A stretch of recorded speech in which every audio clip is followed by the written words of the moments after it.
Hello, everybody. Welcome to Treya Tarot.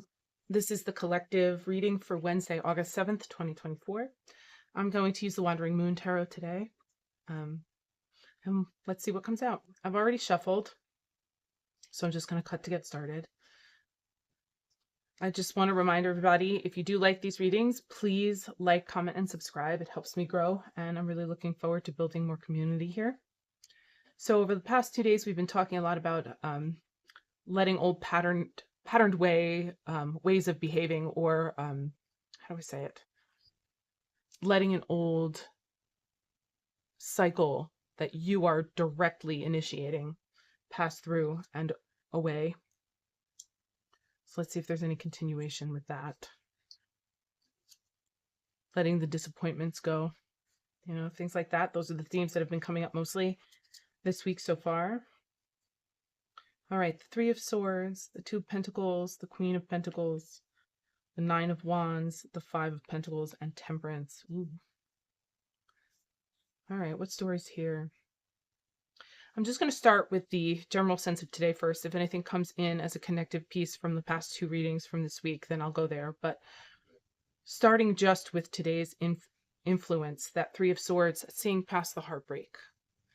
Because of the position that it's in, the material we're working with this week are old heartbreaks, old disappointments, things that made us feel like we couldn't do something we really wanted, or that we were incapable of it, something like that. But this is moving through. This is passing through and passing away this energy of, what if I fail? All right. That Three of Swords to me shows me that heartbreak's going to come up for revision and release. The Two of Pentacles, that success in whatever new venture you take, I don't honestly think it matters which decision you make to move forward, just that you make a decision to move forward in one direction or another, and you have multiple options. There aren't only two. The Queen of Pentacles, that magnanimous, nurturing, but generous energy, and then that Nine of Wands. The Nine of Wands for me is kind of both a good and a discomforting influence, in that it is very much about making sure all of your boundaries are aware to you, making sure that you've seen all angles of a situation, making sure that you're covered no matter which direction you step. So the Nine of Wands for me shows up, especially during a Mercury retrograde, in a very appropriate sense. This is about careful consideration and I want to say self-protective measures, but they're not necessary. It's not necessarily aggressively self-protective. It's more like I'm going to pay attention to all sides of this so that I make sure not to put myself in a dangerous or precarious situation. The Five of Pentacles brings up that wound, the wound that needs to be healed, or the wound that you've been healing. It also brings up sensations of feeling left out or rejected, isolated, things like that. And then Temperance, which is that balance. I find it interesting that it's a crown in this deck. It's really beautiful. And the Road. I wish I had the book for this deck. I have to find it so that I can really understand the symbols that were chosen, because they're lovely. But essentially that balance that's coming in with Temperance, that I don't want to use the word manipulation, but I mean it as in you are directly at the helm steering the ship here, and that you're the one focusing on the balance. You're the one balancing the scales. You're the one making sure you stay on track. And that the wound that may be coming up this week, if one comes up for you, is directly related to a past situation that no longer pertains to who you are or where you're going. And it's time to move that through. It's time to see that overturn. It's time to see the other side of that karma. Two of Moons. This is probably coming up for quite a few people as relational difficulties or past relationships resurfacing on some level, even if it's just internally on an emotional level, so that they can be released. Those patterns can be let go. I know I brought up, or I believe it was yesterday's reading, that this could show up in pretty much any of the major areas of life. So relationships, finances, work. There's a lot of different ways this can show up, but it's always about whatever repeating pattern of disappointment you've been engaged in.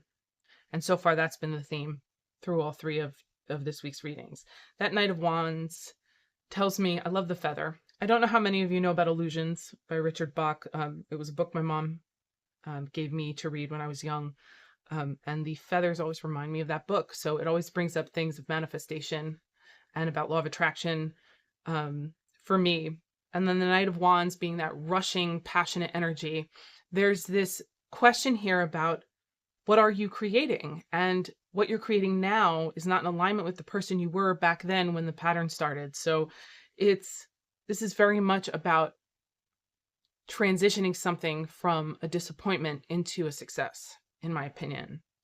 And I don't know exactly what that means contextually speaking, like how that's going to show up exactly in everyone's life. But that's the theme for me of today's message is we're in the midst of the transition between the old disappointing pattern. Like some of the people I speak to date the same type of person over and over again, always ends the same way. Some people I know have work scenarios where they're often working way too hard and not being received or appreciated. I know people who, no matter how hard they work, cannot get on top of their finances. It's things like that. It's those types of pivotal sustainability issues, things that really impact our sense of security that are coming up right now and overturning. So whatever they were like for you before, you may be on your way to experiencing the other side of that. And then the Nine of Pentacles. Yeah, there are definitely themes of self-reliance here as well. Things having to do with whether or not you're ready to step up and to step up knowing that you can bring the things that you've built with you. So any type of foundation or security that that you've been building over the past couple of decades, even, this could be far reaching in the past, but any of those resources and foundational things and foundational experiences that you've been building on your own or with your people over the past however many years, those can be brought forward with you. But what cannot be brought forward with you is the issue, the thing that's holding you back from release of that pattern. So if it's fear of success, if it's fear of vulnerability, if it's fear of never being accepted, things like that, those are the things we have to drop. So a lot of this will be internal, I feel. All right, let's see. I want to pull a few more on this.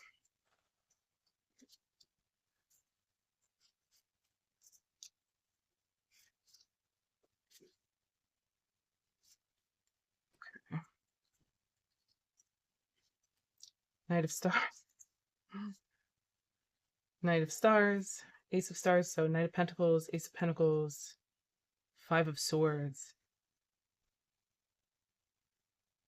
The Knight of Stars for me absolutely brings up this sort of how long is too long to wait feeling, you know. The Knight of Pentacles is the only knight of the knights that waits for more information before they proceed. So they're very careful and calculated in that sense before moving forward towards the goal. The Ace of Pentacles is obviously that new goal, that new physical reality. And the Five of Swords is this